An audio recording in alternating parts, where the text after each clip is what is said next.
వీక్షిస్తున్న తెలుగు ప్రేక్షకులందరికీ నమస్కారం. మనందరికీ తెలుసు స్టాక్ మార్కెట్ ఏ విధంగా నడుస్తుంది, అదేవిధంగా మ్యూచువల్ ఫండ్ల పరిస్థితి ఎలా ఉంది ఏంటి అనేది తెలిసిందే. మరి చాలామందికి ఈ యొక్క పరిస్థితి ఎందుకు వచ్చింది ఏంటి అనేది కూడా అర్థం కాలేదు. అయితే గత కొంతకాలంగా కూడా తీవ్ర ఒడిదుడుకుల్లో అయితే కొనసాగుతున్న భారత్ స్టాక్ మార్కెట్లు అదే బాటలో ట్రేడ్ అవుతున్నాయండి. ప్రస్తుతానికి ఈరోజు కూడా మనం ఓపెన్ చేసినట్లయితే లాభాల బాటలో గత సంవత్సరంలో లాభాల బాటలో భారీగా నడిచే స్టాకులు కూడా ఇప్పుడు దాదాపు చాలా వరకు కూడా పడిపోయింది. అయితే ఇటీవలకే అమెరికా అధ్యక్షుడిగా డొనాల్డ్ ట్రంప్ తిరిగి ఎన్నికైన తర్వాత మార్కెట్లు అయితే భారీగా పడిపోగా వరుస సెక్షన్లో అదే తీరైతే కనిపిస్తుందన్నమాట. సోమవారం సెక్షన్లో అంటే జనవరి 27వ తేదీన కనుక మనం గమనించినట్లయితే ఆరంభంలోనే కాస్త ఫ్లాట్గా మొదలైన సూచీలు అయితే కాసేపటికి నష్టాల్లోకి అయితే మళ్ళీ వెళ్ళిపోయింది. మరి ఇదే బాటలో ప్రస్తుతం మ్యూచువల్ ఫండ్లో కూడా ఉన్నాయన్నమాట. ఈ నష్టాలు క్రమక్రమంగా పెరుగుకుంటూ వెళ్తాయి. మరి తెలిసిందే కదా, స్టాక్ మార్కెట్లకు రిలేటెడ్ ఈ యొక్క మ్యూచువల్ ఫండ్లు కూడా మరి బల్క్గా తీసుకున్న స్టాక్స్ అన్నీ కూడా మనకి మ్యూచువల్ ఫండ్ అని చెప్పుకోవచ్చు. అదేవిధంగా ఈటీఎఫ్ అని కూడా చెప్పుకోవచ్చు. మరి ఈటీఎఫ్లో పెట్టుబడి పెట్టుకున్న వాళ్ళ పరిస్థితి కూడా మనకి ఇదే పరిస్థితి అయితే ఉంది. ఇక ప్రస్తుతం వార్త ఏవైతే ఈ యొక్క ప్రస్తుత వార్త రానున్న సమయంలో అంటే ఇప్పుడు ప్రస్తుతానికి లైవ్ అయితే జరుగుతుంది. మరి మనందరికీ తెలిసిందే కదా. అయితే బొంబాయి స్టాక్ మరి దీనికి సంబంధించిన వివరాలు కూడా ఉన్నాయి. మరి దాదాపుగా చూసుకున్నట్లయితే ఈ క్రమంలో మార్కెట్లు అయితే పడిపోతున్న నేపథ్యంలో దాదాపు అన్ని స్టాక్స్ కూడా భారీ నష్టాల్లోనే అయితే ఉన్నాయన్నమాట. ఎక్కువ శాతం ప్రతి ఒక్క స్టాక్స్ కూడా రెడ్లోనే కనిపిస్తడం మనకి నిజంగా బాధాకరమైన విషయమే. ఎందుకంటే చాలామంది పీక్లో ఉన్నప్పుడు ఎంట్రీ చేసుకున్న వాళ్ళు ఉంటారు. ఒక్కసారిగా వాళ్ళకి పడిపోయేసరికి ఇంకా స్టాక్ మార్కెట్ మీద ఇంట్రెస్ట్ కూడా పోతుందన్నమాట బిగినర్స్ అందరికీ కూడా. మరి వారందరూ కూడా డిసప్పాయింట్ అవ్వాలా అంటే మరి కొత్తగా వచ్చిన వాళ్ళకి ఎన్ని విషయాలు చెప్పినప్పటికీ కూడా బాధలో ఉంటారు కాబట్టి వాళ్ళకి చెవికి ఎక్కదు. కాబట్టి మరి స్టాక్ మార్కెట్లో చాలా వరకు లాస్లు అయితే అవుతూనే వెళ్తాయి. అది సహజంగా ప్రతి ఒక్కరికి తెలిసిన విషయమే. ఇక కొన్ని స్టాక్స్ కనుక చూసుకున్నట్లయితే 20% పడిపోయింది. మరి కొంతమందికి డబ్బుల పరంగా చూస్తారు, శాతం వాసుగా కాకుండా అంటే పర్సంటేజ్ వైజ్గా కాకుండా అమౌంట్ ఎంత పోయిందని కూడా చాలా గాబరపడుతూ ఉంటారు.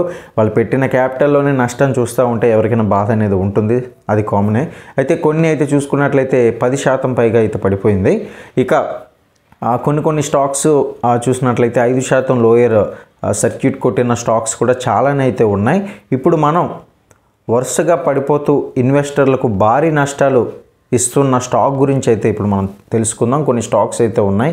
మరి ముఖ్యంగా మ్యూచువల్ ఫండ్లు కూడా ఉన్నాయి. ఈటీఎఫ్లో కోటక్ అనేది ఒకటి ఉంది, కోటక్ ఆల్ఫా అని ఒకటి ఉంది ఈటీఎఫ్కి సంబంధించి.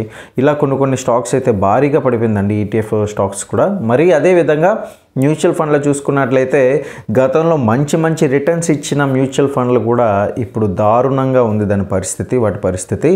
మరి తెలిసిందే కదా మీ అందరికీ కూడా, ఎస్బీఐ మ్యూచువల్ ఫండ్లు కానివ్వండి, అదేవిధంగా క్వాంట్ మ్యూచువల్ ఫండ్లు కానివ్వండి, గతంలో అయితే మంచి రిటర్న్స్ ఇచ్చేది. 2024లో కూడా భారీ స్థాయిలో అయితే మంచి రిటర్న్స్ అయితే పొందిన మ్యూచువల్ ఫండ్లు కూడా ఇప్పుడు భారీ నష్టాన్ని అయితే చూపిస్తుంది. మరి ఇదే వారి మనందరికీ తెలుసు, మీరు వినే ఉంటారు, రెన్యూవల్ టెక్నాలజీస్ లిమిటెడ్ అని. ఇది ఒకప్పుడు మల్టీ బ్యాగర్ రిటర్న్స్ అయితే అందించిందండి. ఊహించని రీతిలో పెరిగిందనమాట. గత ఏడాది రికార్డు స్థాయిలో లాభాలు ఇవ్వగా ఇప్పుడు పడిపోతుంది. గత ఏడాది అంటే ఎప్పుడో కాదు, 2024 జనవరి గనక గమనించినట్లయితే 396 రూపాయల వద్ద ఉన్న స్టాకు 2024 ఏప్రిల్లో అంటే 4 నెలల్లోనే 667% అయితే పెరిగిందనమాట. మరి చూసుకున్నట్లయితే అప్పుడు గనక ఎంట్రీ అయిన వాళ్ళకి బాగానే వచ్చింది. మరి పెరిగిన తర్వాత ఎగ్జిట్ అయిన వాళ్ళకి బాగుండేది. కాకపోతే పెరిగిన యొక్క స్టాక్ అనేది ఇప్పుడు కనుక చూసినట్లయితే పరిస్థితి 337.75కు చేరిందనమాట. ఇదే స్టాక్ ఆల్ టైమ్ గరిష్ట ధర అక్కడ నుంచి అయితే మొదలైంది. స్టాక్ పడుతూనే ఉందన్నమాట. ఇంకా మరి పెరిగే అవకాశాలు అయితే కనిపించలేని సిచ్యువేషన్స్ అయితే మనకి ఇప్పుడు చూస్తున్నాం. చాలా స్టాక్స్లో ఇదే పరిస్థితి ఉంది. ఇక ప్రస్తుతం జనవరి 27 సెక్షన్లో ఈ యొక్క వార్త రానున్న సమయంలో కనుక గమనించినట్లయితే లైవ్ అప్డేట్స్ ప్రకారం చూసినట్లయితే 888 రూపాయల వద్ద అయితే ఉంది. అయితే 9 నెలల కిందట ఆల్ టైమ్ హై రిటర్న్స్ అయితే ఇచ్చిన ఈ యొక్క స్టాక్స్ కూడా దారుణంగా పడిపోయిందనమాట. మరి 337.75 నుంచి చూస్తే ఏకంగా 70% అయితే పడిపోయింది స్టాకు.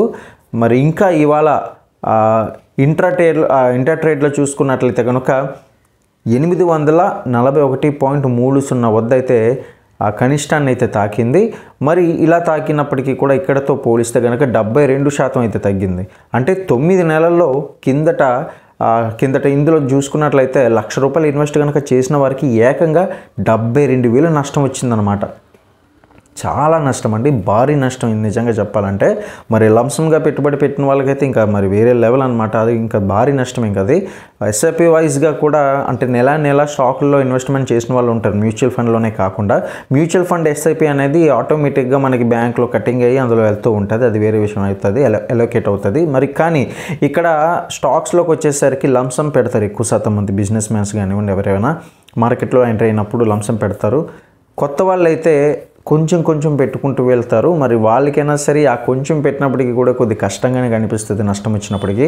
మరి గత కొంతకాలంగా ఈ యొక్క కంపెనీ పర్ఫార్మెన్స్ అంతగా లేకపోవడంతో స్టాక్ అనేది పడిపోతూ వస్తుందని నిపుణులు అయితే చెప్తున్నారు. మరి కంపెనీకి సంబంధించిన ఇష్యూ కాబట్టి అది మనం ఏం చేయలేము. కానీ కొన్నిసార్లు అయితే మార్కెట్ అనేది ఎప్పుడు ఎలా ఉంటుంది, ఎలా పర్ఫామ్ చేస్తుంది అనేది అయితే ఎవరు చెప్పలేరు. ఇక కరెక్షన్ ఉంటుందని అంచనా కూడా వేస్తున్నారు.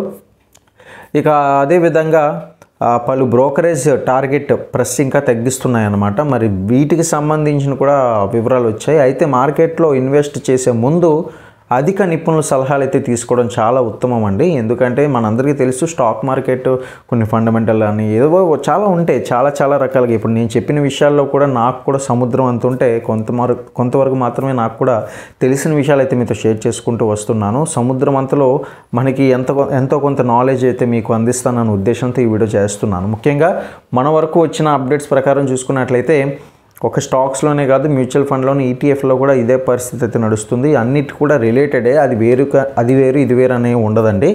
మార్కెట్ ఎప్పుడు ఎక్కడ ఏ సందర్భంలో ఎలా పర్ఫార్మెన్స్ చేస్తుందో అనేది ఎవరు చెప్పలేము. ముఖ్యంగా పెద్ద వాళ్ళు సహితం మన ఇందులో ఇన్వెస్ట్మెంట్ చేసిన తర్వాత ఎటువంటి రిటర్న్స్ వస్తుందని ఏమాత్రం కూడా ఎక్స్పెక్ట్ చేయకుండా వాళ్ళు ఉంటారు.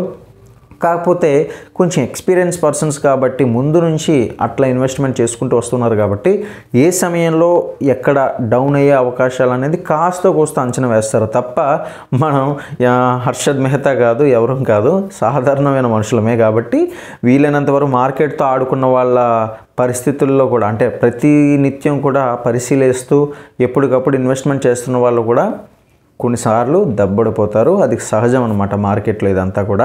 మరి కొత్తగా బిగినర్స్ ఎవరైతే ఉన్నారో మార్కెట్లో ఎంట్రీ ఇచ్చిన వాళ్ళు మాత్రం కొంచెం భయపడతారు. ఎప్పుడు కూడా స్టాక్ మార్కెట్ అంటేనే భయపడుతుందండి, భయపడకుండా స్టాక్ మార్కెట్ అనేది అవ్వదు. ప్రతి విషయంలో కూడా స్టాక్ మార్కెట్లో వేలు పెడదామని చూసేవాళ్ళు వెనక్కి వచ్చేసిన వాళ్ళు ఉన్నారు. అంటే ఎంతో కొంత ఇన్వెస్ట్మెంట్ చేస్తే కొద్దిగా మంచి రిటర్న్స్ తీసుకుంటామట కదా, చాలా మంచి స్టాక్స్ అయితే సంపాదించుకుంటే డబ్బు బాగా సంపాదించవచ్చు అనే ఉద్దేశంతో స్టాక్ మార్కెట్లోకి దూరుతారు. కానీ ప్రతి ఒక్కరు కూడా హర్షద్ మెహతా అయిపోలేరు. అలాగే ఇందులో వెళ్ళిన వాళ్ళు కాస్త రిటర్న్స్ తీసుకున్న వాళ్ళు ఉన్నారు, లేరని అయితే అసలు చెప్పలేమండి. ఖచ్చితంగా తీసుకోవచ్చు, కానీ ఎప్పుడు వెళ్తే ఎప్పుడు ఎంట్రీ అవ్వాలి, ఎప్పుడు ఎగ్జిట్ అవ్వాలి. మనకి లక్కీ భాస్కర్ సినిమా చూసే ఉంటారు కదా, జూదం మొదలు పెట్టేటప్పుడు ఎప్పుడు ఆపాలో కూడా తెలియాల్సి ఉంటుంది. అలాగే ఈ స్టాక్ మార్కెట్ కూడా సేమ్ అనమాట. అలా అని చెప్పి ఇది జూదంతో పోల్చలేమో, ఖచ్చితంగా ఇది సపరేటు, దాంతో పోలిక అనేది ఉండదు. ఎప్పుడు ఎలా ఉంటుంది అనేది కంప్లీట్గా మనం ఆలోచించాలి. పలానా టైంలో ఎంట్రీ అవుతే మనకి ఇది చాలా రన్ అయినా అన్నప్పుడు ఎగ్జిట్ అయిపోవడం ఓకే, అది వేరే విషయంలేండి. కానీ లాంగ్ టర్మ్లో ఇన్వెస్ట్మెంట్ చేసే వాళ్ళు మాత్రం కొంచెం అంటే దీన్నే ఎస్ఐపి అని కూడా మనం అంటాము. మరి స్టాక్స్లోనే కాకుండా మ్యూచువల్ ఫండ్లో కొంచెం ఇన్వెస్ట్మెంట్ చేసుకుంటూ పోతే కాస్తో మనకి రిటర్న్స్ అనేది రావడం ఎంతో కొంత. మరీ ఎక్కువగా పడిపోయినప్పుడు మనం ఏమి చేయలేం, పడిపోయినప్పుడు తీసేస్తే మనకే నష్టం అనమాట. అలా చేయకుండా వీలైనంత వరకు కూడా ఇన్వెస్ట్మెంట్ చేసేటప్పుడు లాంగ్ టర్మ్ ఇన్వెస్ట్మెంట్ చేసుకుంటూ పోతే కనుక తక్కువ పెట్టుకుంటూ వెళ్ళడం చాలా ఉత్తమం అన్నమాట. అదేవిధంగా మనం కనీసం నాలెడ్జ్ లేకపోతే స్టాక్ మార్కెట్లో అసలు దూరకండి, అది సమస్య లేదు. స్టాక్ మార్కెట్లో ఇన్వెస్ట్మెంట్ చెయ్యండి అని ఎవరు ఫోర్స్ చేయరు. ఎందుకంటే చాలామంది ఎంతో నాలెడ్జ్ ఉన్న వాళ్ళు కూడా ఇందులో కూలిపోయిన వాళ్ళు ఉన్నారు డబ్బు పెట్టి. అందుకోసమే మ్యూచువల్ ఫండ్ ఎక్కువగా రికమెండ్ చేస్తారు ఎక్కువ శాతం మంది. మ్యూచువల్ ఫండ్ కూడా బాగా రిటర్న్స్ వచ్చేస్తుందని ఎక్కడా లేదండి, ప్రతిదీ కూడా మార్కెట్కి లింక్ అయ్యే ఉంటుంది. ఒక స్టాక్ అనేది 100 స్టాకులు కలిపితే ఒక మ్యూచువల్ ఫండ్ అంటే రిస్క్ ఫ్యాక్టర్స్ అనేది కొద్దిగా తక్కువగా ఉంటుంది అంతే తప్ప మనకి మ్యూచువల్ ఫండ్లో ఇంకా భారీ రిటర్న్స్ వస్తుందట అంటే కాదు. స్టాక్లోనే ఎక్కువ రిటర్న్స్ వస్తాయి, ఎందుకంటే రిస్క్ ఎక్కువ ఉంటుంది. ఎప్పుడు మార్కెట్ పడినా కూడా ముందు స్టాక్ మార్కెట్ పడిపోతుంది.